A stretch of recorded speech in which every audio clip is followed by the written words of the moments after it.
ਸਾਰੇ ਦਰਸ਼ਕਾਂ ਨੂੰ ਜੈ ਮਸੀਹ ਦੀ। ਦਿਸ਼ਾ ਪਰਿਵਰਤਨ ਦੇ ਸਾਡੇ ਅੱਜ ਦੇ ਪ੍ਰੋਗਰਾਮ ਦੇ ਵਿੱਚ ਸ਼ਾਮਿਲ ਹੋਣ ਦੇ ਲਈ ਤੁਹਾਡਾ ਸਭਨਾਂ ਦਾ ਬਹੁਤ-ਬਹੁਤ ਧੰਨਵਾਦ। ਅਸੀਂ ਉਮੀਦ ਕਰਦੇ ਹਾਂ ਕਿ ਤੁਸੀਂ ਸਾਰੇ ਰਾਜੀ ਖੁਸ਼ੀ ਹੋਵੋਗੇ ਅਤੇ ਆਪਣੇ ਘਰਾਂ ਦੇ ਵਿੱਚ ਸਾਡੇ ਪ੍ਰੋਗਰਾਮਾਂ ਦਾ ਆਨੰਦ ਉਠਾ ਰਹੇ ਹੋਵੋਗੇ। ਦੋਸਤੋ, ਅਸੀਂ ਆਪਣੇ ਪਿਛਲੇ ਪ੍ਰੋਗਰਾਮ ਦੇ ਵਿੱਚ ਦਾਨੀਏਲ ਨਬੀ ਦੀ ਪੁਸਤਕ ਦੇ 7 ਅਧਿਆਏ ਦੇ ਬਾਰੇ ਚਰਚਾ ਕਰ ਰਹੇ ਸੀ। ਅਸੀਂ ਜਾਣਿਆ ਕਿ ਇਹ ਅਧਿਆਇ ਇੱਕ ਮਹੱਤਵਪੂਰਨ ਅਧਿਆਇ ਹੈ। ਇਸ ਦੇ ਵਿੱਚ ਅੱਗੇ ਵਧਣ ਤੋਂ ਪਹਿਲਾਂ ਅਸੀਂ ਇਹ ਵੀ ਜਾਣਿਆ ਕਿ ਦਾਨੀਏਲ ਨਬੀ ਦੀ ਪੁਸਤਕ ਕਿਸ ਤਰ੍ਹਾਂ ਦੀ ਹੈ ਅਤੇ ਇਹਨੂੰ ਕਿਸ ਤਰ੍ਹਾਂ ਨਾਲ ਪੜ੍ਹਨਾ ਚਾਹੀਦਾ ਹੈ। 7ਵੇਂ ਅਧਿਆਇ ਤੋਂ ਅਸੀਂ ਦਾਨੀਏਲ ਨਬੀ ਦੇ ਦਰਸ਼ਨਾਂ ਬਾਰੇ ਵੇਖਦੇ ਹਾਂ, ਜਿਹੜੇ ਕਿ ਉਹਨੇ ਆਪ ਵੇਖੇ। ਅਸੀਂ ਉਹਦੇ ਇੱਕ ਦਰਸ਼ਨ ਵਿੱਚ 3 ਮਨੁੱਖ ਗੱਲਾਂ, ਸਮੁੰਦਰ, ਹਵਾਵਾਂ ਅਤੇ 4 ਪਸ਼ੂਆਂ ਦੇ ਬਾਰੇ ਉਹਨਾਂ ਦੀ ਵਿਆਖਿਆ ਨੂੰ ਵੇਖਿਆ। ਦੋਸਤੋ, ਅੱਜ ਅਸੀਂ ਆਪਣੇ ਪਿਛਲੇ ਪ੍ਰੋਗਰਾਮ ਦੇ ਬਚੇ ਹੋਏ ਹਿੱਸੇ ਨੂੰ ਪੂਰਾ ਕਰਨ ਦੇ ਲਈ ਉਸ ਦੇ ਉੱਤੇ ਗੌਰ ਕਰਾਂਗੇ। ਅੱਜ ਅਸੀਂ 1 ਆਇਤ ਤੋਂ ਲੈ ਕੇ 8 ਆਇਤ ਤੱਕ ਦੇ ਵਚਨਾਂ ਉੱਤੇ ਗੌਰ ਕਰਾਂਗੇ। ਤਾਂ ਫਿਰ ਆਓ ਬਿਨਾਂ ਦੇਰ ਕਰੇ ਆਪਣੇ ਪ੍ਰੋਗਰਾਮ ਦੀ ਸ਼ੁਰੂਆਤ ਕਰਦੇ ਹਾਂ। ਇਸ ਤੋਂ ਪਹਿਲਾਂ ਕਿ ਆਪਣੇ ਪ੍ਰੋਗਰਾਮ ਨੂੰ ਸ਼ੁਰੂ ਕਰੀਏ, ਆਓ ਆਪਣੇ ਮਨਾਂ ਨੂੰ ਪਰਮੇਸ਼ਰ ਦੇ ਵਚਨ ਦੇ ਲਈ ਤਿਆਰ ਕਰੀਏ। ਉਸ ਦੇ ਲਈ ਸੁਣਦੇ ਹਾਂ ਇਹ ਮਸੀਹੀ ਭਜਨ।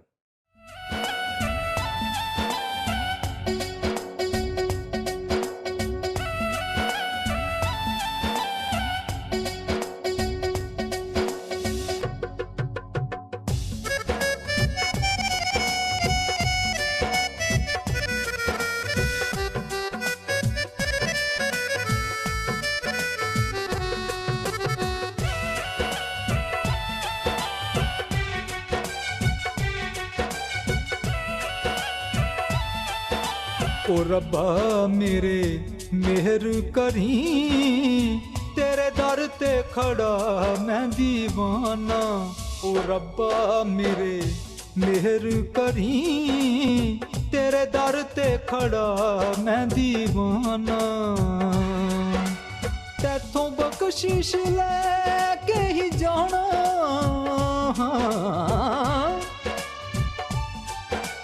तैथों बख्शिश लैके ही जाना, ते खाली हाथ नहीं जाना। ओ रब्बा मेरे मेहर करी, तेरे दर ते खड़ा मैं दीवाना। ओ रब्बा मेरे मेहर करी, तेरे दर ते खड़ा मैं दीवाना।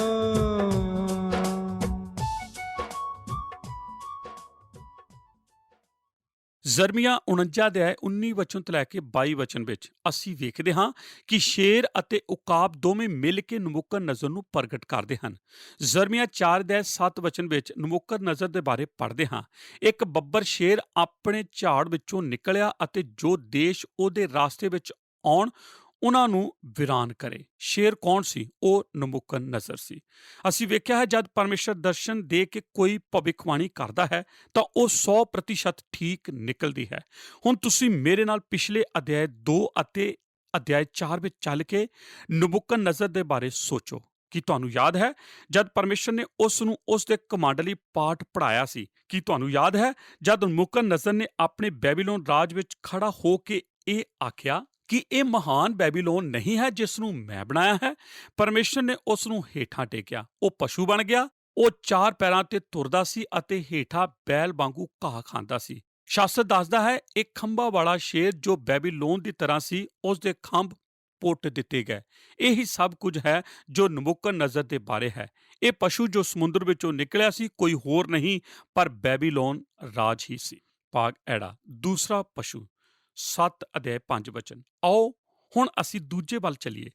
ਦੂਜਾ ਪਸ਼ੂ ਐਤ 5 ਵਿੱਚ ਅਸੀਂ ਪੜ੍ਹਦੇ ਹਾਂ ਅਤੇ ਫਿਰ ਕੀ ਵੇਖਦੇ ਹਾਂ? ਜੋ ਦੂਜਾ ਦਰਿੰਦਾ ਰਿਛ ਵਰਗਾ ਸੀ, ਉਹ ਇੱਕ ਪਾਸੇ ਵੱਲ ਖਲੋ ਗਿਆ ਅਤੇ ਉਹਦੇ ਮੂੰਹ ਵਿੱਚ ਉਹਦੀਆਂ ਦੰਦਾਂ ਦੇ ਵਿਚਕਾਰ 3 ਪਸਲੀਆਂ ਸਨ। ਉਹਨਾਂ ਨੇ ਉਸ ਨੂੰ ਆਖਿਆ, ਢੇਰ ਸਾਰਾ ਮਾਸ ਖਾ। ਦੂਜਾ ਪਸ਼ੂ ਇੱਕ ਰਿਛ ਸੀ। ਇਸ ਵਿੱਚ ਕੋਈ ਸ਼ੱਕ ਨਹੀਂ ਕਿ ਇੱਕ ਵੱਡਾ ਬੁੱਢਾ ਸੀਰੀਅਨ ਰਿਛ, ਜਿਸ ਤਰ੍ਹਾਂ ਕਿ ਤੁਸੀਂ ਚਿੜੀਆ ਘਰ ਵਿੱਚ ਵੇਖਦੇ ਹੋ, ਉਹ ਵੱਡਾ ਬੁੱਢਾ ਕੁਝ ਭੂਰੇ ਰੰਗ ਦਾ ਹੁੰਦਾ ਹੈ ਅਤੇ ਉਸ ਦਾ ਭਾਰ ਕੋਈ 100 ਪੌਂਡ ਤੱਕ ਹੁੰਦਾ ਹੈ। ਇਹ ਦੂਜਾ ਰਿਸ਼ ਦਾਨੀਏਲ 2 ਦੇ ਕਰਮ ਦੇ ਅਨੁਸਾਰ ਜੋ ਅਗਲੇ ਰਾਜ ਮਾਦੀ ਫਾਰਸੀ ਨੂੰ ਦਰਸਾਉਂਦਾ ਹੈ। ਯਾਦ ਰੱਖੋ, ਬੈਬੀਲੋਨ ਡਿੱਗ ਪਿਆ ਅਤੇ ਮਾਦੀ ਫਾਰਸੀ ਕੋਲ ਚਲਾ ਗਿਆ। ਤੁਸੀਂ ਇਸ ਦੇ ਬਾਰੇ ਦਾਨੀਏਲ 5 ਵਿੱਚ ਵੀ ਪੜ੍ਹਿਆ ਹੈ। ਬਾਈਬਲ ਵਿੱਚ 13 ਜਗ੍ਹਾ ਤੇ ਰਿਸ਼ ਦਾ ਜ਼ਿਕਰ ਆਉਂਦਾ ਹੈ। ਮੈਂ ਰਿਸ਼ ਦੇ ਜਿੰਨੇ ਵੀ ਜ਼ਿਕਰ ਹਨ ਪੜ੍ਹੇ ਹਾਂ ਅਤੇ ਤੁਸੀਂ ਜਾਣਦੇ ਹੋ ਮੈਂ ਕੀ ਨਤੀਜਾ ਕੱਢਿਆ। ਹਰੇਕ ਜਗ੍ਹਾ ਤੇ ਉਸ ਨੂੰ ਲੋਹੇ ਦੀ ਤਰ੍ਹਾਂ ਮਜ਼ਬੂਤ ਖੂਖਾਰ ਚਰਿੱਤਰ ਦੇ ਸਦਰਮ ਵਿੱਚ ਹੀ ਲਿਆ ਗਿਆ ਹੈ। ਬਾਈਬਲ ਵਿੱਚ ਉਹ ਹਮੇਸ਼ਾ ਹੀ ਬਦਕਾਰ ਅਤੇ ਦੁਸ਼ਟ ਚਰਿੱਤਰ ਵਾਲਾ ਦਿਖਾਇਆ ਗਿਆ ਹੈ। ਇਹਨਾਂ ਰਿਸ਼ ਦੀ ਭੁੱਖ ਕਦੇ ਸੰਤੁਸ਼ਟ ਨਹੀਂ ਹੁੰਦੀ। ਦੂਜਾ ਰਾਜ ਤਦ ਤੱਕ ਸੰਤੁਸ਼ਟ ਨਹੀਂ ਹੋ ਸਕਿਆ ਜਦ ਤੱਕ ਕਿ ਉਹ ਇੰਦੂ ਨਦੀ ਤੋਂ ਮਿਸਰ ਦੇਸ਼ ਦੀ ਧਰਤੀ ਅਤੇ ਅੰਗੀਨ ਸਮੁੰਦਰ ਜੋ ਪੱਛਮ ਵਿੱਚ ਹੈ ਤੱਕ ਨਾ ਪਹੁੰਚ ਗਿਆ ਅਤੇ ਪਰਮੇਸ਼ਰ ਨੇ ਦੂਜੇ ਰਾਜ ਨੂੰ ਇਹ ਅਧਿਕਾਰ ਦਿੱਤਾ ਕਿ ਕਈ ਦੇਸ਼ਾਂ ਨੂੰ ਆਪਣੇ ਵਿੱਚ ਮਿਲਾ ਲਵੇ। ਇਹ ਇਸ ਲਈ ਹੋਇਆ ਕਿਉਂਕਿ ਰਿਸ਼ ਦਾ ਸੁਭਾਅ ਲਾਲਚੀ ਹੁੰਦਾ ਹੈ। ਦੁਬਾਰਾ ਧਿਆਨ ਦੇਵੋ, ਵਿਸ਼ੇਸ਼ ਕਰਕੇ ਦਰਸ਼ਨ ਵੱਲ ਜਿਹੜਾ ਦਾਨੀਏਲ ਨੇ ਇਸ ਸੁਪਨੇ ਵਿੱਚ ਵੇਖਿਆ। ਦਰਸ਼ਨ ਦੱਸਦਾ ਹੈ ਕਿ ਸੁਪਨੇ ਵਿੱਚ 3 ਪਸਲੀਆਂ ਉਸ ਰਿਸ਼ ਦੇ ਮੂੰਹ ਵਿੱਚ ਸਨ। ਇਸ ਬਾਰੇ ਸੰਸਾਰ ਵਿੱਚ ਕੀ ਮਤਲਬ ਲਿਆ ਜਾ ਸਕਦਾ ਹੈ? ਜੇ ਤੁਸੀਂ ਪੁਰਾਣੇ ਇਤਿਹਾਸ ਨੂੰ ਵੇਖੋ ਤਾਂ ਸਮਝ ਜਾਓਗੇ ਮਾਦੀ ਫਾਰਸੀ ਰਾਜ ਨੇ ਲੀਬੀਆ, ਬੇਬੀਲੋਨ ਅਤੇ ਮਿਸਰ ਉੱਤੇ ਵਿਜੇ ਪਾ ਲਈ ਸੀ, ਪਰ ਫਿਰ ਵੀ ਇਹ ਰਿਸ਼ ਸੰਤੁਸ਼ਟ ਨਹੀਂ ਸੀ।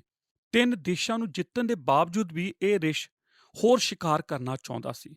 ਦਾਨੀਏਲ ਦੇ ਦੂਸਰੇ ਦਰਸ਼ਨ ਦੀ ਭਵਿੱਖਬਾਣੀ ਵੱਲ ਧਿਆਨ ਦੇਵੋ ਜੋ ਦਾਨੀਏਲ ਨੇ ਵੇਖੀ। ਇਹ ਦੱਸਦੀ ਹੈ ਕਿ ਇਹ ਰਿਸ਼ ਇੱਕ ਪਾਸੇ ਚੁੱਕ ਲਿਆ ਗਿਆ। ਇਸ ਦਾ ਕੀ ਮਤਲਬ ਹੈ? ਮੈਂ ਆਪਣੇ ਮਨ ਦੀਆਂ ਅੱਖਾਂ ਵਿੱਚ ਇਸ ਰਿਸ਼ ਨੂੰ ਇੱਕ ਸਰਕਸ ਦੇ ਰਿਸ਼ ਵਾਂਗੂ ਵੇਖਦਾ ਹਾਂ, ਜਿਸ ਤਰ੍ਹਾਂ ਕਿ ਤੁਸੀਂ ਵੀ ਕਈ ਵਾਰ ਸਰਕਸ ਵਿੱਚ ਵੇਖਿਆ ਹੋਵੇਗਾ ਕਿ ਉਹ ਰਿਸ਼ ਕੋਲੋਂ ਕਲਾਕਾਰੀਆਂ ਕਰਵਾਉਂਦੇ ਹਨ।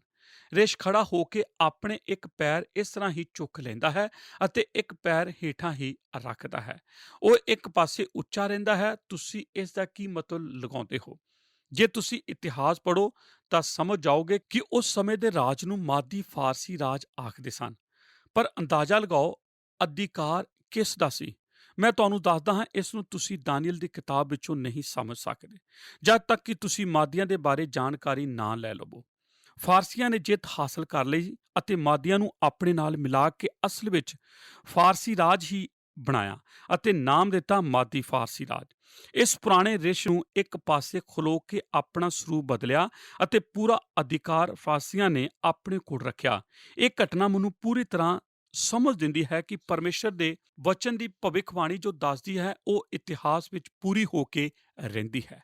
ਮੈਂ ਤੁਹਾਨੂੰ ਦੁਬਾਰਾ ਯਾਦ ਕਰਾਉਣਾ ਚਾਹੁੰਦਾ ਹਾਂ ਕਿ ਜੇ ਪਰਮੇਸ਼ਰ ਨੇ ਇਤਿਹਾਸ ਵਿੱਚ ਉਸ ਵੇਲੇ ਆਪਣੀ ਭਵਿੱਖਬਾਣੀ ਨੂੰ ਪੂਰਾ ਕੀਤਾ ਹੈ ਤਾਂ ਕਿ ਫਿਰ ਉਹ ਆਉਣ ਵਾਲੇ ਸਮੇਂ ਵਿੱਚ ਆਪਣੀਆਂ ਕੀਤੀਆਂ ਹੋਈਆਂ ਭਵਿੱਖਬਾਣੀਆਂ ਨੂੰ ਪੂਰਾ ਕਰੇਗਾ। ਭਾਗ ਈੜੀ, ਤੀਸਰਾ ਪਸ਼ੂ, 7 ਅਧਿਆਇ 6 ਵਚਨ। ਤੀਜੇ ਦਰਿੰਦੇ ਵੱਲ ਧਿਆਨ ਦਿਓ। ਇੱਕ ਹੋਰ ਚਿੱਤਾ ਜਿਸ ਦੇ ਕੰਡ ਉੱਤੇ ਪੰਛੀ ਜਿਹੇ 4 ਖੰਭ ਸਨ। ਉਸ ਦਰਿੰਦੇ ਦੇ 4 ਸਿਰ ਸਨ ਅਤੇ ਉਸ ਨੂੰ ਰਾਜ ਦਿੱਤਾ ਗਿਆ।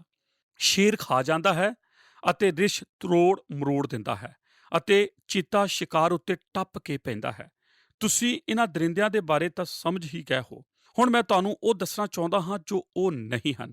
ਮੈਂ ਕਈ ਲੇਖਾਂ ਦੇ ਲੇਖ ਪੜ੍ਹੇ ਅਤੇ ਮੇਰੇ ਵਿਚਾਰ ਵਿੱਚ ਉਹ ਭਵਿੱਖਬਾਣੀ ਦੇ ਬਾਰੇ ਨਹੀਂ ਜਾਣਦੇ। ਉਹ ਵਿਸ਼ਵਾਸ ਕਰਦੇ ਹਨ ਕਿ ਸ਼ੇਰ ਬ੍ਰਿਟਨ ਹੈ ਅਤੇ ਰਿਸ਼ ਰਸ਼ੀਆ ਹੈ ਅਤੇ ਚੀਤਾ ਯੂਨਾਈਟਿਡ ਸਟੇਟ ਹੈ, ਕਿਉਂਕਿ US ਨੇ ਬੜੀ ਤੇਜ਼ੀ ਨਾਲ ਅੱਗੇ ਵੱਧ ਕੇ ਜਗਤ ਨੂੰ ਜਿੱਤ ਲਿਆ ਹੈ। ਪਰ ਇਸ ਤਰ੍ਹਾਂ ਦੀ ਸੋਚ ਦਾ ਕੋਈ ਅਰਥ ਨਹੀਂ ਹੈ ਅਤੇ ਇਹ ਕਿਤਾਬ ਦੀ ਭਵਿੱਖਬਾਣੀ ਵਿੱਚ ਇਹ ਗੱਲ ਠੀਕ ਨਹੀਂ ਜਾਪਦੀ। ਸਾਡੀ ਸਮਝ ਨਾਲ ਤਾਂ ਚੀਤਾ ਗ੍ਰੀਸ ਯੂਨਾਨ ਹੈ। ਇਸ ਲਈ ਅਸੀਂ ਬੈਬੀਲੋਨ ਤੋਂ ਮਾਦੀ ਫਾਰਸੀ ਤੋਂ ਯੂਨਾਨ ਗਏ ਸੀ। ਹੁਣ ਧਿਆਨ ਕਰੋ, ਸ਼ੇਰ ਨਸ਼ਟ ਕਰ ਦਿੰਦਾ ਹੈ, ਰਿਸ਼ ਨਿਚੋੜ ਦਿੰਦਾ ਹੈ, ਚੀਤਾ ਆਪਣੇ ਸ਼ਿਕਾਰ ਨੂੰ ਟੱਪ ਕੇ ਪੈਂਦਾ ਹੈ ਅਤੇ ਚੀਤਾ ਆਪਣੇ ਸਾਰੇ ਜਾਨਵਰਾਂ ਵਿੱਚ ਤੇਜ਼, ਨੁਕਰਾ ਅਤੇ ਜ਼ਾਲਮ ਮੰਨਿਆ ਜਾਂਦਾ ਹੈ, ਜਿਸ ਦੀ ਖੂਨ ਪੀਣ ਦੀ ਪਿਆਸ ਕਦੇ ਸੰਤੁਸ਼ਟ ਨਹੀਂ ਹੁੰਦੀ। ਇਹ ਦਾਨੀਏਲ 2 ਅਧਿਆਇ ਦੇ ਅਨੁਸਾਰ ਹੈ ਅਤੇ ਉਹ ਯੂਨਾਨੀ ਰਾਜ ਹੈ ਜੋ ਮਹਾਨ ਸਿਕੰਦਰ ਦਾ ਸੀ। ਇਤਿਹਾਸ ਦੱਸਦਾ ਹੈ ਕਿ ਫਾਰਸੀ ਯੂਨਾਨ ਕੋਲੋਂ ਹਾਰ ਗਿਆ ਸੀ।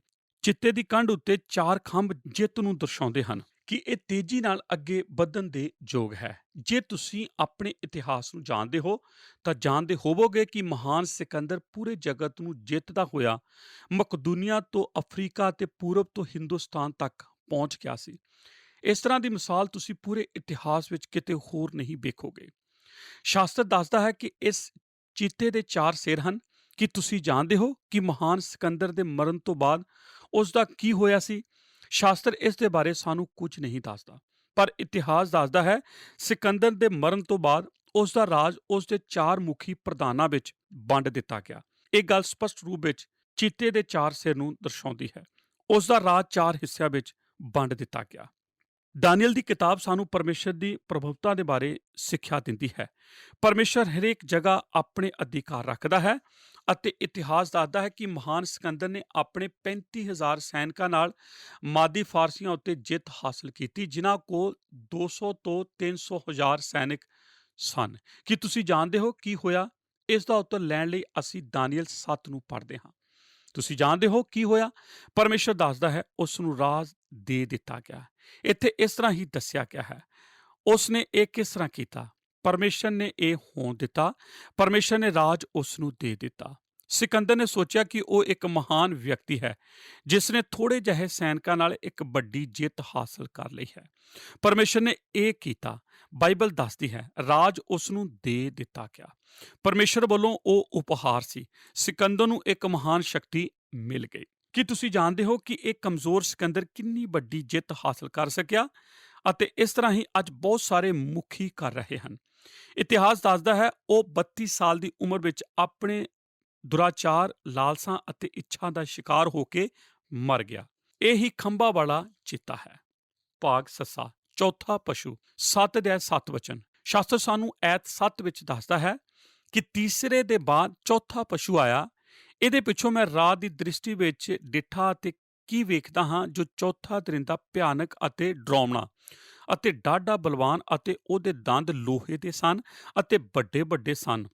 ਉਹ ਨਿਗਲੀ ਜਾਂਦਾ ਅਤੇ ਟੋਟੇ ਟੋਟੇ ਕਰ ਦਿੰਦਾ ਅਤੇ ਵੱਧਦੇ ਨੂੰ ਆਪਣੇ ਪੈਰਾਂ ਹੇਠਾਂ ਲਿਤਾੜਦਾ ਸੀ। ਅਤੇ ਇਹ ਉਹਨਾਂ ਸਭਨਾਂ ਦਰਿੰਦਿਆਂ ਨਾਲੋਂ ਜੋ ਉਸ ਦੇ ਪਹਿਲੇ ਸਨ ਵੱਖਰਾ ਸੀ ਅਤੇ ਉਹਦੇ 10 ਸਿਰ ਸਨ। ਇਸ ਵਿੱਚ ਕੋਈ ਸ਼ੱਕ ਨਹੀਂ ਕਿ ਇਹ ਰੋਮਨ ਰਾਜ ਹੈ। ਆਓ ਸੁਣੀਏ ਅਧਿਆਇ 2 ਰੋਮ ਦੇ ਬਾਰੇ ਕੀ ਆਖਦਾ ਹੈ। ਲੋਹੇ ਜਿਹਾ ਮਜ਼ਬੂਤ, ਲੋਹੇ ਵਾਂਗੂ ਤੋੜਨ ਦੀ ਸ਼ਕਤੀ, ਦੂਜੇ ਰਾਤ ਦੇ ਟੁਕੜੇ ਟੁਕੜੇ ਕਰਨਾ। ਬਾਈਬਲ ਦੱਸਦੀ ਹੈ ਚੌਥੇ ਦਰਿੰਦੇ ਦੇ ਲੋਹੇ ਦੇ ਦੰਦ ਸਨ। ਰੋਮ ਦਾ ਰਾਜ ਲੋਹੇ ਵਰਗਾ ਸੀ। ਹੁਣ ਚੌਥਾ ਦਰਿੰਦਾ ਜਾਂ ਰਾਜ ਨੂੰ ਅਸੀਂ ਇਸ ਤਰ੍ਹਾਂ ਵਿਖਿਆਨ ਕਰ ਸਕਦੇ ਹਾਂ। ਇਹ ਡਰਾਉਣਾ ਹੈ, ਇਹ ਭਿਆਨਕ ਹੈ, ਇਹ ਡਾਢਾ ਮਜ਼ਬੂਤ ਹੈ। ਇਸ ਦੇ ਦੰਦ ਲੋਹੇ ਦੇ ਹਨ। ਇਹ ਨਿਗਲ ਸਕਦਾ ਹੈ ਅਤੇ ਟੋਟੇ ਟੋਟੇ ਕਰ ਸਕਦਾ ਹੈ ਅਤੇ ਵੱਧਦੇ ਨੂੰ ਆਪਣੇ ਪੈਰਾਂ ਹੇਠਾਂ ਲਿਤਾੜ ਸਕਦਾ ਹੈ। ਇਹ ਉਹਨਾਂ ਸਭਨਾਂ ਦਰਿੰਦਿਆਂ ਨਾਲੋਂ ਵੱਖਰਾ ਹੈ ਅਤੇ ਇਸ ਦੇ 10 ਸਿੰਗ ਹਨ। ਪੂਰੇ ਪਸ਼ੂ ਜਗਤ ਵਿੱਚ ਅਸੀਂ ਦਰਿੰਦੇ ਨੂੰ ਕਿਸੇ ਹੋਰ ਪਸ਼ੂ ਵਰਗਾ ਨਹੀਂ ਆਖ ਸਕਦੇ। ਇਸ ਦਰਿੰਦੇ ਬਾਰੇ ਦਾਨੀਏਲ ਨੇ ਜੋ ਬਿਆਨ ਕੀਤਾ ਉਸ ਦੇ ਇਲਾਵਾ ਹੋਰ ਕੁਝ ਨਾ ਕਰ ਸਕਿਆ। ਇਹ ਵਿਖਿਆਨ ਰੋਮ ਰਾਜ ਦੇ ਬਾਰੇ ਸੀ ਜੋ ਅਤਿਆਚਾਰੀ, ਸਮਾਜਵਾਦੀ ਅਤੇ ਭਿਆਨਕ ਸੀ। ਇਹ ਰੋਮ ਹੀ ਹੈ ਜਿਸ ਨੇ ਸੂਲੀ ਦੇਣ ਦੀ ਪ੍ਰਥਾ ਸ਼ੁਰੂ ਕੀਤੀ। ਕੀ ਮੈਂ ਤੁਹਾਨੂੰ ਯਾਦ ਕਰਾਵਾਂ ਜੋ ਤੁਸੀਂ ਪਹਿਲੇ ਹੀ ਜਾਣਦੇ ਹੋ? ਹੋ ਸਕਦਾ ਹੈ ਤੁਸੀਂ ਇਕੱਠਾ ਕਰਕੇ ਆਪਣੇ ਦਿਮਾਗ ਵਿੱਚ ਨਾ ਰੱਖਿਆ ਹੋਵੇ। ਉਹ ਰੋਮ ਸੀ ਜਿਸ ਨੇ ਪਤਰਸ ਨੂੰ ਸੂਲੀ ਤੇ ਚੜਾਇਆ। ਉਹ ਰੋਮ ਸੀ ਜਿਸ ਨੇ ਪੌਲੁਸ ਦਾ ਸਿਰ ਵੱਢ ਦਿੱਤਾ। ਉਹ ਰੋਮ ਸੀ ਜਿਸ ਨੇ ਯਹੂਨਾ ਨੂੰ ਦੇਸ਼ ਨਿਕਾਲਾ ਦੇ ਦਿੱਤਾ। ਉਹ ਰੋਮ ਸੀ ਜਿਸ ਨੇ ਮਸੀਹਾਂ ਨੂੰ ਜਿੰਦਾ ਜਲਾ ਦਿੱਤਾ। ਉਹ ਰੋਮ ਸੀ ਜਿਸ ਨੇ ਬੁੱਚੜਖਾਨੇ ਵਾਂਗੂ ਆਦਮੀਆਂ ਅਤੇ ਔਰਤਾਂ ਤੇ ਬੱਚਿਆਂ ਨੂੰ ਵੱਢ ਦਿੱਤਾ। ਉਹ ਰੋਮ ਸੀ ਜਿਸ ਨੇ ਸਾਡੇ ਪ੍ਰਭੂ ਨੂੰ ਸਲੀਬ ਤੇ ਚੜਾ ਦਿੱਤਾ। ਇਹ ਸੱਚ ਹੈ ਕਿ ਇਹ ਦਰਿੰਦਾ ਆਪਣੇ ਤੋਂ ਪਹਿਲਾਂ ਆਏ ਦਰਿੰਦਿਆਂ ਤੋਂ ਅੱਡ ਸੀ। ਰੋਮ ਆਪਣੀ ਕਰਤੂਤਾਂ ਲਈ ਸਭ ਤੋਂ ਅੱਡ ਸੀ। ਭਾਗ ਹਾਹਾ, ਪੰਜਵਾਂ ਰਾਜ, 7 ਦੇ 8 ਵਚਨ। ਅੱਗੇ ਜਾਣ ਤੋਂ ਪਹਿਲਾਂ ਮੈਂ ਤੁਹਾਨੂੰ ਇੱਕ ਛੋਟੀ ਜਿੰਨੀ ਭਵਿੱਖਬਾਣੀ ਦੇਣਾ ਚਾਹੁੰਦਾ ਹਾਂ ਕਿ ਭਵਿੱਖ ਵਿੱਚ ਕੀ ਹੋਣ ਜਾ ਰਿਹਾ ਹੈ। ਮੈਂ ਚਾਹੁੰਦਾ ਹਾਂ ਕਿ ਤੁਸੀਂ ਧਿਆਨ ਦੇਵੋ ਕਿ 10 ਸਿੰਘ ਹੀ 10 ਰਾਜ ਹਨ ਜੋ ਇੱਕੋ ਹੀ ਸਮੇਂ ਵਿੱਚ ਹੀ ਰਾਜ ਕਰਨਗੇ। ਬਾਈਬਲ ਦੱਸਦੀ ਹੈ ਕਿ ਇਹ ਚੌਥਾ ਦਰਿੰਦਾ ਪਾਣੀ ਵਿੱਚੋਂ ਨਿਕਲਿਆ ਤਾਂ ਇਸ ਦੇ 10 ਸਿਰ ਹਨ। ਹੁਣ ਧਿਆਨ ਨਾਲ ਸੁਣੋ ਅਤੇ ਮੇਰੇ ਨਾਲ ਠਹਿਰੇ ਰਹੋ। 10 ਸਿੰਘ 10 ਰਾਜ ਹਨ। ਅਧਿਆਇ 7 ਸਾਨੂੰ ਇਸ ਦੇ ਬਾਰੇ ਦੱਸਦਾ ਹੈ। ਇਹਨਾਂ ਰਾਜਿਆਂ ਦਾ ਰਾਜ ਇੱਕੋ ਹੀ ਸਮੇਂ ਵਿੱਚ ਰਹੇਗਾ ਅਤੇ ਇਹਨਾਂ ਵਿੱਚੋਂ ਇੱਕ ਅੱਗੇ ਆਏਗਾ ਜੋ 3 ਉੱਤੇ ਜਿੱਤ ਹਾਸਲ ਕਰੇਗਾ ਅਤੇ ਪੂਰੇ ਰਾਜ ਨੂੰ ਸੰਭਾਲ ਲਵੇਗਾ ਅਤੇ ਡਾਇਰੈਕਟਰ ਤਾਨਾਸ਼ਾਹ ਬਣ ਜਾਏਗਾ। ਸਪਸ਼ਟ ਹੈ ਅਸੀਂ ਮਸੀਹ ਵਿਰੋਧੀ ਦੇ ਬਾਰੇ ਗੱਲਬਾਤ ਕਰ ਰਹੇ ਹਾਂ। ਮੈਂ ਤੁਹਾਨੂੰ ਇਹ ਦੱਸਣਾ ਚਾਹੁੰਦਾ ਹਾਂ ਕਿਉਂ ਜੋ ਮੈਂ ਜਾਣਦਾ ਹਾਂ ਕਿ ਅੱਜ ਵਿਦਵਾਨ ਬਬਿਕ ਵਕਤਾਵਾਂ ਦੇ ਵਿੱਚ ਬਾਦ ਵਿਵਾਦ ਹੈ, ਜੋ ਆਖਦੇ ਹਨ ਰੋਮ ਰਾਜ ਦੇ 10 ਹਿੱਸੇ ਕਦੇ ਨਹੀਂ ਹੋਏ। ਪੂਰੇ ਇਤਿਹਾਸ ਵਿੱਚ ਇਸ ਲਈ ਇਹ ਭਵਿੱਖ ਲਈ ਹੈ। ਇਹ ਘਟਨਾ ਭਵਿੱਖ ਵਿੱਚ ਘਟੇਗੀ। ਕੁਝ ਵਿਸ਼ਵਾਸ ਕਰਦੇ ਹਨ ਕਿ ਇਹ ਭਵਿੱਖਬਾਣੀ ਉਦੋਂ ਘਟੇਗੀ ਜਦ ਰੋਮ ਕਿਸੇ ਨਵੇਂ ਤਰੀਕੇ ਨਾਲ ਦੁਬਾਰਾ ਖੜਾ ਹੋਵੇਗਾ। ਅਸੀਂ ਤਾਂ ਬਸ ਇਹ ਜਾਣਦੇ ਹਾਂ ਕਿ ਕੋਈ ਪੰਜਵਾਂ ਜਗਤ ਦਾ ਰਾਜ ਨਹੀਂ ਹੈ। ਕੀ ਤੁਸੀਂ ਕਿਸੇ ਦੇ ਬਾਰੇ ਜਾਣਦੇ ਹੋ? ਜਗਤ ਤੇ ਰੋਮ ਰਾਜ ਦੇ ਬਾਅਦ ਕਿਸੇ ਹੋਰ ਨੇ ਪੂਰੇ ਜਗਤ ਤੇ ਰਾਜ ਕੀਤਾ? ਬਹੁਤ ਹੋ ਸਕਦੇ ਹਨ ਜਿਨ੍ਹਾਂ ਨੇ ਕੋਸ਼ਿਸ਼ ਕੀਤੀ। ਨਿਚੋੜ ਤਾਂ ਇਹ ਹੈ ਕਿ ਪੰਜਵਾਂ ਰਾਜ ਅਸੀਂ ਵੇਖਾਂਗੇ ਜੋ ਕਦੇ ਭਵਿੱਖ ਵਿੱਚ ਨਿਕਲ ਕੇ ਆਏਗਾ। ਜਦ ਅਸੀਂ ਪੰਜਵੇਂ ਰਾਜ ਦੇ ਬਾਰੇ ਗੱਲ ਕਰਦੇ ਹਾਂ ਤਾਂ ਅਸੀਂ ਇਸ ਬਾਰੇ ਸਹੀ ਤੌਰ ਤੇ ਅਸੀਂ ਕੁਝ ਨਹੀਂ ਕਹਿ ਸਕਦੇ। 10 ਸਿੰਘ ਜੋ ਚੌਥੇ ਦਰਿੰਦੇ ਦੇ ਸਿਰ ਤੋਂ ਨਿਕਲੇ ਅਤੇ ਉਹ ਚੌਥੇ ਦਰਿੰਦੇ ਦਾ ਆਖਰੀ ਵਿਕਾਸ ਸੀ, ਇਹ ਦੱਸਦਾ ਹੈ ਕਿ ਰੋਮ ਦਾ ਨਾਸ਼ ਨਹੀਂ ਹੋਇਆ, ਨਾ ਹੀ ਇਹ ਕਿਤੇ ਗਾਇਬ ਹੋ ਗਿਆ। ਰੋਮ ਹੀ ਇੱਕ ਇਕੱਲਾ ਰਾਜ ਹੈ ਜਿਸ ਨੂੰ ਕੋਈ ਮਹਾਸ਼ਕਤੀ ਵੀ ਜਿੱਤ ਨਹੀਂ ਪਾਈ। ਰੋਮ ਦਾ ਕੀ ਹੋਇਆ? ਅਸਲ ਵਿੱਚ ਰੋਮ ਮਰ ਨਹੀਂ ਗਿਆ, ਉਹ ਆਪਣੇ ਹੀ ਅੰਦਰੂਨੀ ਭ੍ਰਸ਼ਟਾਚਾਰ ਅਤੇ ਸੜਾਨ ਕਰਕੇ ਅਲੱਗ ਹੋ ਗਿਆ, ਤਾਂ ਕਿ ਪੱਛਮੀ ਯੂਰਪ ਦੇ ਦੇਸ਼ ਅਤੇ ਮੈਡੀਟੇਰੀਅਨ ਸਮੁੰਦਰ ਦੇ ਆਸ-ਪਾਸ ਦੇ ਦੇਸ਼ ਉਸ ਦਾ ਹੀ ਹਿੱਸਾ ਹਨ, ਜਿਸ ਨੂੰ ਪਹਿਲਾਂ ਰੋਮ ਰਾਜ ਆਖਿਆ ਜਾਂਦਾ ਸੀ। ਜਦ ਜਰਮਨ ਦੇ ਲੋਕ ਅਤੇ ਪੂਰਬੀ ਯੂਰਪ ਵਿੱਚ ਵਸਣ ਵਾਲੇ ਰੋਮ ਵਿੱਚ ਆ ਕੇ ਮਿਲੇ ਤਾਂ ਉਹਨਾਂ ਨੇ ਕੋਈ ਅਲੱਗ ਰਾਜ ਨਹੀਂ ਬਣਾਇਆ, ਪਰ ਉਸੇ ਪੁਰਾਣੇ ਰੋਮ ਵਿੱਚ ਹੀ ਮਿਲ ਗਏ। ਇਸ ਤਰ੍ਹਾਂ ਹੀ ਹੁੰਦਾ ਚਲਾ ਜਾਏਗਾ ਜਦ ਤੱਕ ਧਰਤੀ ਉੱਤੇ 10 ਰਾਜ ਨਹੀਂ ਬਣ ਜਾਂਦੇ ਜੋ ਮਹਾਸ਼ਕਤੀਸ਼ਾਲੀ ਹੋਣਗੇ। ਅਧਿਆਇ 2 ਵਿੱਚ ਦਰਿੰਦੇ ਦੇ ਪੈਰਾਂ ਦੀਆਂ 10 ਉਂਗਲੀਆਂ ਦਾ ਕੀ ਹੋਇਆ ਸੀ? ਪਹਾੜ ਤੋਂ ਇੱਕ ਪੱਥਰ ਟੁੱਟ ਕੇ ਆਇਆ ਤੇ 10 ਉਂਗਲਾਂ ਨੂੰ ਤੋੜ ਸੁੱਟਿਆ। ਇਸ ਦਾ ਕੀ ਅਰਥ ਹੈ? ਇਸ ਦਾ ਅਰਥ ਹੈ ਜਦ ਮਸੀਹ ਦੁਬਾਰਾ ਆਏਗਾ ਤਾਂ 10 ਹਿੱਸਿਆਂ ਵਿੱਚ ਵੰਡਿਆ ਹੋਇਆ ਰਾਜ ਉੱਥੇ ਹੋਣਾ ਚਾਹੀਦਾ ਹੈ। ਅਤੇ ਅਧਿਆਇ 7 ਦੇ ਵਿੱਚ 10 ਸਿੰਘ ਵੀ ਉਹੀ ਹਨ, ਭਵਿੱਖ ਦੇ ਰਾਜਾ ਦੇ 10 ਰਾਜ। ਅੱਜ ਅਸੀਂ ਸੰਸਾਰ ਵਿੱਚ ਵੇਖ ਰਹੇ ਹਾਂ ਕਿ ਦੇਸ਼ ਆਪਸ ਵਿੱਚ ਕਿਸ ਤਰ੍ਹਾਂ ਲੈਣ ਦੇਣ ਵਿੱਚ ਮੇਲ ਮਿਲਾਪ ਕਰ ਰਹੇ ਹਨ। ਇਸ ਦੇ ਪਿੱਛੇ ਵਿਚਾਰ ਇਹ ਹੈ ਕਿ ਯੂਰਪ ਨੂੰ ਨਵਾਂ ਰੂਪ ਦਿੱਤਾ ਜਾਵੇ। ਯੂਰਪ ਨੂੰ ਨਵਾਂ ਰੂਪ ਦੇਣ ਦਾ ਅਰਥ ਇਹ ਹੀ ਨਿਕਲਦਾ ਹੈ ਕਿ ਪੁਰਾਣੇ ਰੋਮ ਨੂੰ ਦੁਬਾਰਾ ਸਥਾਪਿਤ ਕਰਨਾ, ਆਖਰੀ ਹਕੂਮਤ। ਕਿਸੇ ਨੇ ਇਸ ਤਰ੍ਹਾਂ ਆਖਿਆ ਹੈ, ਆਖਰੀ ਮਕਸਦ ਹੈ ਰਾਜ ਨੂੰ ਨੈਤਿਕ ਏਕਤਾ। ਜਦ ਇਹ ਮਕਸਦ ਪੂਰਾ ਹੋ ਜਾਵੇਗਾ, ਇੱਕ ਸ਼ਕਤੀਸ਼ਾਲੀ ਮਨੁੱਖ ਨੂੰ ਲੱਭਿਆ ਜਾਵੇਗਾ ਜੋ ਉਹਨਾਂ ਉੱਤੇ ਅਧਿਕਾਰ ਰੱਖੇ। ਤੁਸੀਂ ਜਾਣ ਕੇ ਹੈਰਾਨ ਹੋਵੋਗੇ ਕਿ ਇਹ ਕੌਣ ਹੋਵੇਗਾ। ਇੱਕ ਛੋਟਾ ਜਿਹਾ ਸਿੰਘ ਪਹਿਲੇ 3 ਸਿੰਘਾਂ ਨੂੰ ਜੜ ਤੋਂ ਉਖਾੜਨ ਵਿੱਚ ਸਫਲ ਹੋ ਗਿਆ ਅਤੇ ਉਹਨਾਂ ਦੀ ਸ਼ਕਤੀ ਲੈ ਲਈ। ਇਹੀ ਮਸੀਹ ਵਿਰੋਧੀ ਦਾ ਉੱਠ ਖਲੋ ਜਾਣਾ ਹੈ ਅਤੇ ਉਸ ਦੇ ਬਾਰੇ ਅਸੀਂ ਬਾਅਦ ਵਿੱਚ ਵੇਖਾਂਗੇ, ਕਿਉਂਕਿ ਇਹ ਕਿਤਾਬ ਉਸ ਦੇ ਬਾਰੇ ਸੂਚਨਾ ਨਾਲ ਭਰੀ ਹੋਈ ਹੈ। ਹੁਣ ਤਾਂ ਅਸੀਂ ਉਸ ਸੰਦੇਸ਼ ਉੱਤੇ ਹੀ ਸਮਰਪਿਤ ਹਾਂ ਜੋ ਦਾਨੀਏਲ ਨੇ ਮਸੀਹ ਵਿਰੋਧੀ ਦੇ ਬਾਰੇ ਦੱਸਿਆ ਹੈ। ਹੋ ਸਕਦਾ ਹੈ ਉਹ ਇਸ ਵੇਲੇ ਹੁਣੇ ਹੀ ਜਿੰਦਾ ਹੋਵੇ। ਸਾਰ ਹੁਣ ਤੁਸੀਂ ਆਖ ਸਕਦੇ ਹੋ, ਪਾਸਟਰ ਜਰਮੀਆ, ਇਸ ਪਸ਼ੂ ਪ੍ਰਦਰਸ਼ਨ ਵਿੱਚ ਮੈਂ ਕੁਝ ਗੁਆਚਿਆ ਹੋਇਆ ਅਹਿਸਾਸ ਕਰ ਰਿਹਾ ਹਾਂ। ਮੈਂ ਸਮਝ ਸਕਦਾ ਹਾਂ ਕਿ ਇਹ ਕਿਸ ਤਰ੍ਹਾਂ ਹੋ ਸਕਦਾ ਹੈ। ਅਸੀਂ ਇਸ ਬਾਰੇ ਕੁਝ ਵਿਆਖਿਆਵਾਂ ਦਾ ਸਹਾਰਾ ਲੈ ਸਕਦੇ ਹਾਂ ਕਿ ਅਸੀਂ ਕੁਝ ਸਮਝ ਜਾਈਏ। ਮੈਂ ਇਸ ਸੰਦੇਸ਼ ਨੂੰ ਖਤਮ ਕਰਨ ਤੋਂ ਪਹਿਲਾਂ ਕੁਝ ਚੀਜ਼ਾਂ ਦੱਸਣਾ ਚਾਹੁੰਦਾ ਹਾਂ ਅਤੇ ਮੈਂ ਸੋਚਦਾ ਹਾਂ ਪਰਮੇਸ਼ਰ ਚਾਹੁੰਦਾ ਹੈ ਕਿ ਅਸੀਂ ਸ਼ਾਸਤਰ ਦੇ ਇਸ ਸੰਦੇਸ਼ ਨੂੰ ਸਮਝ ਲਈਏ। ਭਾਗ ਊੜਾ, ਮਾਨਵ ਇਤਿਹਾਸ ਦਾ ਵਿਕਾਸ। ਸਭ ਤੋਂ ਪਹਿਲਾਂ ਮੈਂ ਸੋਚਦਾ ਹਾਂ ਉਹ ਯਤਨ ਕਰਦਾ ਹੈ ਕਿ ਸਾਨੂੰ ਮਾਨਵ ਇਤਿਹਾਸ ਦੀ ਉੱਨਤੀ ਦੇ ਬਾਰੇ ਸਿਖਾਏ। ਹੁਣ ਤੁਸੀਂ ਮੈਨੂੰ ਸੁਣੋ, ਮਾਨਵ ਇਤਿਹਾਸ ਦਾ ਵਿਕਾਸ ਵੇਖਣਯੋਗ ਨਹੀਂ ਹੈ। ਆਧੁਨਿਕ ਕਲਾ ਵਿਵਰਣ ਸੰਬੰਧੀ ਉੱਨਤੀ ਨੂੰ ਨਜਾਇਜ਼ ਕਰਾਰ ਦੇਣਾ ਗਲਤ ਹੈ, ਜਿਸ ਤਰ੍ਹਾਂ ਕਿ ਹੁਣੇ ਮੈਂ ਆਖਿਆ ਹੈ, ਕਿਉਂਕਿ ਅੰਤਰਰਾਸ਼ਟਰੀ ਨਿਆਂ, ਸ਼ਾਂਤੀ ਅਤੇ ਸਰਕਾਰ ਵੱਲ ਧਿਆਨ ਦੇਣਾ ਪੈਂਦਾ ਹੈ ਜਦ ਅਸੀਂ ਰਾਸ਼ਟਰ ਪਹਿਚਾਣ ਅਤੇ ਸੁਰੱਖਿਆ ਦੀ ਗੱਲਬਾਤ ਕਰਦੇ ਹਾਂ। ਜਦ ਕਈ ਸਦੀਆਂ ਤੋਂ ਮਾਨਵ ਇਤਿਹਾਸ ਵਿੱਚ ਇਸ ਗੱਲ ਦੀ ਵਡਿਆਈ ਕੀਤੀ ਗਈ ਹੈ ਕਿ ਸਭਿਅਤਾ ਵਿੱਚ ਕਈ ਉਪਲਬਧੀਆਂ ਪ੍ਰਾਪਤ ਕੀਤੀਆਂ ਹਨ, ਪਰ ਪਰਮੇਸ਼ਰ ਮਾਨਵ ਇਤਿਹਾਸ ਵਿੱਚ ਅਨੈਤਿਕਤਾ, ਜ਼ੁਲਮ, ਭ੍ਰਿਸ਼ਟਾਚਾਰ ਜਾਂ ਪਤਨ ਨੂੰ ਸਾਫ਼-ਸਾਫ਼ ਵੇਖਦਾ ਹੈ।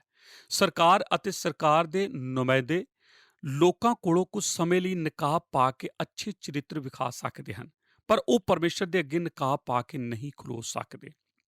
ਆਦਮੀ ਅਤੇ ਔਰਤਾਂ ਹਰ ਹਾਲ ਵਿੱਚ ਆਪਣੇ ਸੋਨੇ ਦੇ ਸਿਰ ਤੋਂ ਮਿੱਟੀ ਦੇ ਪੈਰਾਂ ਤੱਕ ਪਹੁੰਚ ਚੁੱਕੇ ਹਨ। ਪ੍ਰਤਾਪੀ ਸ਼ੇਰ ਤੋਂ ਉਸ ਦਰਿੰਦੇ ਤੱਕ ਜਿਸ ਦਾ ਬਿਆਨ ਨਹੀਂ ਕੀਤਾ ਜਾ ਸਕਦਾ, ਪਹੁੰਚ ਚੁੱਕੇ ਹਨ, ਜੋ ਇਹ ਦੱਸਦਾ ਹੈ ਕਿ ਮਾਨਵ ਇਤਿਹਾਸ ਵਿੱਚ ਕੁਝ ਖਾਸ ਅੱਛਾ ਨਹੀਂ ਹੋਇਆ, ਪਰ ਬੁਰਾ ਹੀ ਹੋਇਆ ਹੈ। ਭਾਗ ਐੜਾ, ਮਾਨਵ ਇਤਿਹਾਸ ਦਾ ਬਚਾਓ। ਦੂਜਾ ਪਾਠ ਮਾਨਵ ਇਤਿਹਾਸ ਦੇ ਬਚਾਓ ਦੇ ਬਾਰੇ ਹੈ। ਮੈਂ ਨਹੀਂ ਜਾਣਦਾ ਕਿ ਤੁਹਾਡੇ ਘਰ ਵਿੱਚ ਵੀ ਬੱਚੇ ਹਨ, ਪਰ ਇੱਕ ਸਮੇਂ ਮੇਰੇ ਬੱਚਿਆਂ ਨੇ ਮੈਨੂੰ ਇਹ ਪ੍ਰਸ਼ਨ ਕੀਤਾ, ਜੋ ਇਹ ਹੈ, ਡੈਡੀ, ਕੀ ਤੁਸੀਂ ਸੋਚਦੇ ਹੋ ਕਿ ਇਹ ਪੁਰਾਣਾ ਸੰਸਾਰ ਖਤਮ ਹੋਣ ਜਾ ਰਿਹਾ ਹੈ ਅਤੇ ਕੋਈ ਵੀ ਨਹੀਂ ਬਚੇਗਾ? ਕੀ ਤੁਸੀਂ ਜਾਣਦੇ ਹੋ? ਇਹੀ ਚੀਜ਼ ਹੈ ਜਿਸ ਦੇ ਬਾਰੇ ਅਸੀਂ ਇਸ ਸੰਦੇਸ਼ ਦੇ ਬਾਰੇ ਸ਼ੁਰੂ ਵਿੱਚ ਹੀ ਗੱਲਬਾਤ ਕੀਤੀ ਸੀ। ਸਾਰੇ ਸੰਸਾਰੀ ਨਬੀ ਇਹ ਭਵਿੱਖਬਾਣੀ ਕਰ ਰਹੇ ਹਨ ਕਿ ਇਹ ਆਖਰੀ ਸਬਤਾ ਹੈ। ਅਸੀਂ ਇਸ ਦੇ ਬਾਰੇ ਕੀ ਆਖ ਸਕਦੇ ਹਾਂ? ਕਿ ਇਸ ਤਰ੍ਹਾਂ ਹੋਵੇਗਾ ਕਿ ਸਾਰੇ ਬਟਨ ਇੱਕੋ ਹੀ ਸਮੇਂ ਵਿੱਚ ਦੱਬ ਦਿੱਤੇ ਜਾਣਗੇ ਅਤੇ ਸੰਸਾਰ ਵਿੱਚ ਕੁਝ ਨਹੀਂ ਬਚੇਗਾ? ਮੇਰੇ ਕੋਲ ਤੁਹਾਡੇ ਅਤੇ ਆਪਣੇ ਬੱਚਿਆਂ ਲਈ ਉੱਤਰ ਹੈ। ਪਰਮੇਸ਼ਰ ਆਖਦਾ ਹੈ, ਇਸ ਤਰ੍ਹਾਂ ਨਹੀਂ ਹੋਵੇਗਾ। ਤੁਸੀਂ ਆਖ ਸਕਦੇ ਹੋ ਕਿ ਇਹ ਤੁਹਾਨੂੰ ਕਿਸ ਤਰ੍ਹਾਂ ਪਤਾ ਹੈ? ਮੈਂ ਅਹਿਸਾਸ ਕੀਤਾ ਹੈ ਕਿ ਜਦ ਇੱਕ ਪੱਥਰ ਪਹਾੜ ਤੋਂ ਟੁੱਟ ਕੇ ਹੇਠਾਂ ਆਇਆ ਅਤੇ ਅਧਿਆਇ 2 ਵਿੱਚ ਪ੍ਰਗਟ ਵਿਕਰਾਲ ਮੂਰਤੀ ਦੇ ਪੈਰਾਂ ਦੀਆਂ 10 ਉਂਗਲੀਆਂ ਤੇ ਜਾ ਡਿੱਗਾ, ਅਤੇ ਜਦ 10 ਰਾਜ ਜੋ ਆਖਰੀ ਦਰਿੰਦੇ ਦੇ ਵਿੱਚੋਂ ਨਿਕਲੇ, ਜੋ ਉਸ ਦੇ 10 ਸਿਰ ਸਨ, ਸਬਤਾ ਦਾ ਉਹ ਹਿੱਸਾ ਅਜੇ ਸੁਰੱਖਿਅਤ ਹੈ। ਯਿਸੂ ਮਸੀਹ ਵਾਪਸ ਆ ਰਿਹਾ ਹੈ, ਅਤੇ ਜਦ ਉਹ ਵਾਪਸ ਆਏਗਾ, ਉਹ ਵਾਪਸ ਕਿਸੇ ਮਨੁੱਖ ਕੋਲ ਆਏਗਾ ਅਤੇ ਕਿਸੇ ਕੰਮ ਲਈ ਆਵੇਗਾ। ਇਸ ਲਈ ਸੰਸਾਰ ਅਜੇ ਇਸ ਤਰ੍ਹਾਂ ਹੀ ਬਣਿਆ ਰਹੇਗਾ। ਹੁਣ ਤੁਸੀਂ ਆਖ ਸਕਦੇ ਹੋ, ਇਹ ਤਾਂ ਸੱਚਮੁੱਚ ਸੁਖਦਾਇਕ ਹੈ। ਮੈਂ ਤੁਹਾਨੂੰ ਦੱਸਣਾ ਚਾਹੁੰਦਾ ਹਾਂ ਕਿ ਮਾਨਵ ਇਤਿਹਾਸ ਅਨੰਤ ਸਮੇਂ ਤੱਕ ਅੱਜ ਦੀ ਤਰ੍ਹਾਂ ਹੀ ਚੱਲਦਾ ਨਹੀਂ ਰਹੇਗਾ। ਨਾ ਹੀ ਮਨੁੱਖ ਜਾਤੀ ਨਵਿਕ ਕ੍ਰਾਂਤੀ ਦੇ ਕਾਰਨ ਇਸ ਸੰਸਾਰ ਵਿੱਚ ਅਲੋਪ ਹੋ ਜਾਵੇਗੀ। ਨਵਿਕ ਯੁੱਧ ਦਾ ਹੋ ਸਕਦਾ ਹੈ, ਕਈ ਦੇਸ਼ ਨਾਸ਼ ਹੋ ਸਕਦੇ ਹਨ, ਪਰ ਨਵਿਕ ਜੰਗ ਦੇ ਦੁਆਰਾ ਪੂਰੇ ਜਗਤ ਦਾ ਮਹਾਨ ਨਾਸ਼ ਨਹੀਂ ਹੋਵੇਗਾ। ਕੀ ਤੁਸੀਂ ਇਹ ਜਾਣਦੇ ਹੋ ਕਿ ਇਹ ਗੱਲ ਹੌਸਲਾ ਨਹੀਂ ਦਿੰਦੀ? ਆਮੀਨ। ਮੈਂ ਨਹੀਂ ਆਖਿਆ ਕਿਤਾਬ ਇਹ ਆਖ। ਭਾਗ ਈੜੀ, ਮਾਨਵ ਇਤਿਹਾਸ ਦਾ ਪ੍ਰਯੋਜਨ। ਤੀਸਰੀ ਚੀਜ਼ ਜੋ ਮੈਂ ਤੁਹਾਨੂੰ ਸਿਖਾਉਣਾ ਚਾਹੁੰਦਾ ਹਾਂ, ਉਸ ਦਾ ਮਕਸਦ ਮਾਨਵ ਇਤਿਹਾਸ ਨਾਲ ਹੈ। ਇਹ ਸਭ ਕਿਸੇ ਦੇ ਬਾਰੇ ਹੈ। ਕਿਉਂ ਸਵਰਗ ਦਾ ਪਰਮੇਸ਼ਰ ਇੱਕ ਰਾਜ ਨੂੰ ਦੂਸਰੇ ਰਾਜ ਉੱਤੇ ਜੰਗਲੀ ਪਸ਼ੂ ਦੀ ਤਰ੍ਹਾਂ ਹਮਲਾ ਕਰਨ ਦੀ ਆਗਿਆ ਦਿੰਦਾ ਹੈ, ਅਤੇ ਉਹ ਇੱਕ ਦੂਜੇ ਉੱਤੇ ਜਿੱਤ ਹਾਸਲ ਕਰਦੇ ਹਨ। ਬੁਰੇ ਉੱਤੇ ਬੁਰਾ ਹੁੰਦਾ ਚਲਾ ਜਾਂਦਾ ਹੈ ਅਤੇ ਉਹ ਸ਼ਾਸਨ ਕਰਨ ਯੋਗ ਨਹੀਂ ਰਹਿ ਜਾਂਦੇ। ਪਰਮੇਸ਼ਰ ਇਹ ਸਭ ਕੁਝ ਕਿਉਂ ਹੋਣ ਦਿੰਦਾ ਹੈ? ਮੈਂ ਸੋਚਦਾ ਹਾਂ ਕਿ ਪਰਮੇਸ਼ਰ ਮਨੁੱਖ ਜਾਤੀ ਨੂੰ ਇਹ ਮੌਕਾ ਦੇ ਰਿਹਾ ਹੈ ਕਿ ਉਹ ਪ੍ਰਗਟ ਕਰ ਸਕਣ ਕਿ ਉਹ ਕਿੰਨੇ ਬੇਤੁਕੇ ਤਰੀਕੇ ਨਾਲ ਜਗਤ ਦੇ ਰਾਜ ਕਰਨ ਦਾ ਯਤਨ ਕਰ ਰਹੇ ਹਨ, ਜਿਸ ਦੀ ਰਚਨਾ ਪਰਮੇਸ਼ਰ ਨੇ ਕੀਤੀ ਸੀ। ਮੈਨੂੰ ਯਸ਼ਾਇਆ ਨਬੀ ਦੇ ਨਾਲ ਸਹਿਮਤ ਹੋਣਾ ਪੈਂਦਾ ਹੈ, ਜਿਸ ਨੇ ਇੱਕ ਦਿਨ ਨਿਰਾਸ਼ਾ ਵਿੱਚ ਇਹ ਭਵਿੱਖਬਾਣੀ ਕੀਤੀ ਸੀ। ਪ੍ਰਾਰਥਨਾ ਵਿੱਚ ਪਰਮੇਸ਼ਰ ਨੇ ਆਖਿਆ ਸੀ, ਜਿਸ ਦਾ ਕਥਨ ਯਸ਼ਾਇਆ 64:1 ਵਿੱਚ ਹੈ। ਉਸਨੇ ਆਖਿਆ, ਕਾਸ਼ ਕਿ ਤੂੰ ਆਕਾਸ਼ਾਂ ਨੂੰ ਪਾੜੇ ਅਤੇ ਉੱਤਰ ਆਵੇਂ, ਭਾਈ ਤੇਰੀ ਹਜ਼ੂਰੀ ਤੋਂ ਪਹਾੜ ਟਲ ਜਾਣ। ਇਸ ਪ੍ਰਾਰਥਨਾ ਦਾ ਉੱਤਰ ਪ੍ਰਕਾਸ਼ ਦੀ ਪੋਥੀ 19:11 ਵਿੱਚ ਯਹੂਨਾ ਨੂੰ ਮਿਲਿਆ। ਮੈਂ ਆਕਾਸ਼ ਨੂੰ ਖੁੱਲਿਆ ਹੋਇਆ ਡਿੱਠਾ, ਤਾਂ ਕਿ ਵੇਖਦਾ ਹਾਂ, ਭਾਈ ਇੱਕ ਨੁਕਰਾ ਘੋੜਾ ਹੈ ਅਤੇ ਉਹਦਾ ਸਵਾਰ ਵਫਾਦਾਰ ਅਤੇ ਸੱਚਾ ਸਦਾਉਂਦਾ ਹੈ, ਅਤੇ ਉਹ ਧਰਮ, ਨਿਉ ਅਤੇ ਯੁੱਧ ਕਰਦਾ ਹੈ। ਯਸ਼ਾਇਆ ਨੇ ਆਖਿਆ ਸੀ, ਕਾਸ਼ ਤੂੰ ਥੱਲੇ ਆਏ, ਅਤੇ ਯਹੂਨਾ ਆਖਦਾ ਹੈ, ਮੈਂ ਦਰਸ਼ਨ ਡਿੱਠਾ ਹੈ। ਤੁਸੀਂ ਜਾਣਦੇ ਹੋ ਕਿ ਉਹ ਥੱਲੇ ਆ ਰਿਹਾ ਹੈ। ਅੱਜ ਸੰਸਾਰ ਵਿੱਚ ਜੋ ਹੋ ਰਿਹਾ ਹੈ ਅਸੀਂ ਵੇਖ ਰਹੇ ਹਾਂ।